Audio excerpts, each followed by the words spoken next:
What am I going to talk to y'all about today? I just talked to y'all yesterday. Talked about 3 of them. More than 3 today. Coach just curious as he gets closer to the matches. I wanted to ask you about Gordon yesterday and his role with the Aaron? Yeah, about Aaron and what he brings and how he countered that with some players at the level. I mean, he's one of those guys. When you look at how they play, you look at his career in Orlando. He's made so many adjustments to his game to fit what they do here, and I think that's one of the reasons why they've been so good. One of the many, his ability to be physical in the paint, his screening on the ball, off the ball, and he's a good complement to Jokic when there's a post-up situation. He knows when to cut, when to seal, and when you think of him as a basketball player, automatically you think of the athleticism. You don't think of the IQ and the nuances and the things that he brings to the table.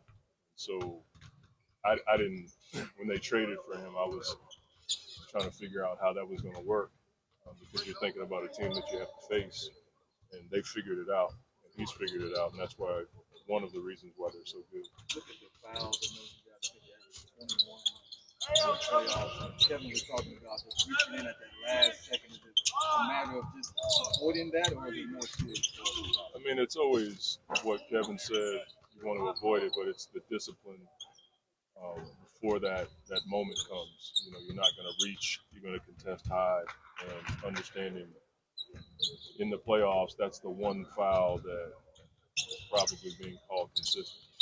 You can be physical with your body. You can even be physical with your hands off ball. But when someone has the ball and you reach, especially against the really good players, it's probably going to be to your detriment. So you have to have great discipline in those situations. Monty, how different is this Nuggets team from the one you swept 2 years ago? Gosh, I don't know. We haven't really thought much about that at all.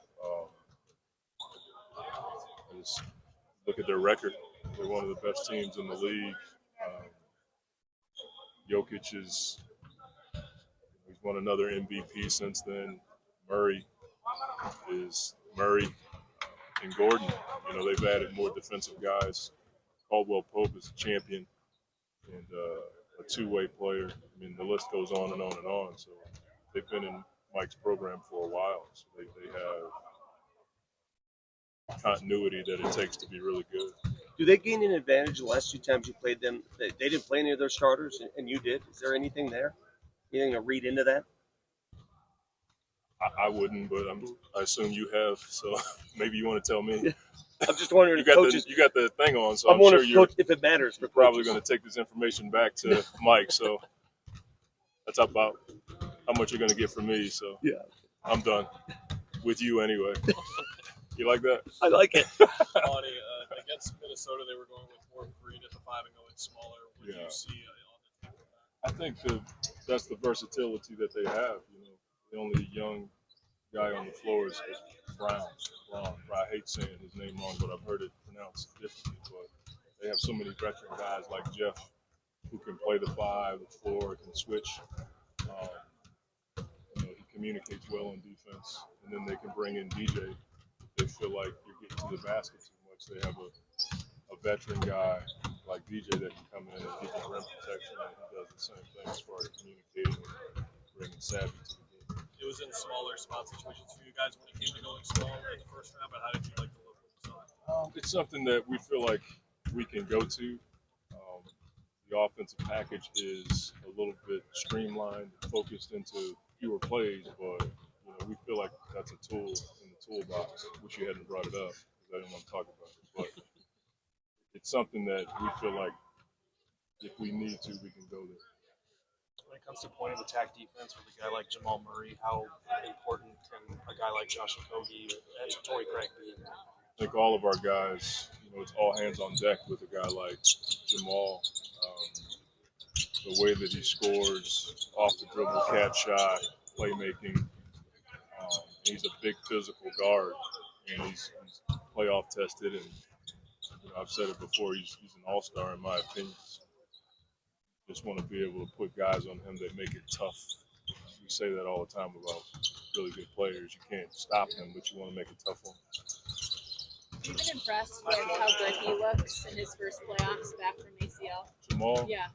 I'm impressed but not surprised because we've seen it before. When we were in the bubble, we left before he went on that tear, but that's who I've seen, a player that can take over games, shoot it from anywhere, off the dribble, catch shot. And I believe the continuity helps when you've been in the program for a long time. It certainly helps. And playing with Jokic, that probably is a part of the success that Jamal has had. I've always viewed him as an all-star. Coach, what's sort of the mood, the mood right now? Just coming to Denver, playing first against here. A lot of people are saying this is kind of the Western Conference Finals of two really good teams. So what sort of mood are you guys looking at? Our mood is always one of humility and respect for what we get to do. We never look at what people think about the series or how it should go. We feel like God has blessed us with these opportunities, and we want to take advantage of it when we can, with a great deal of respect for the opponent. And that creates an appropriate fear that we feel like allows us to be our best when we're on the floors. We have a great deal of respect for this team. I wouldn't say that's an answer for mood, but it's our intention and heart. We just respect them. We have a great deal of humility for the game, and we understand it's a privilege to do what we get to do. Thanks, Coach. Thank you. Thank you.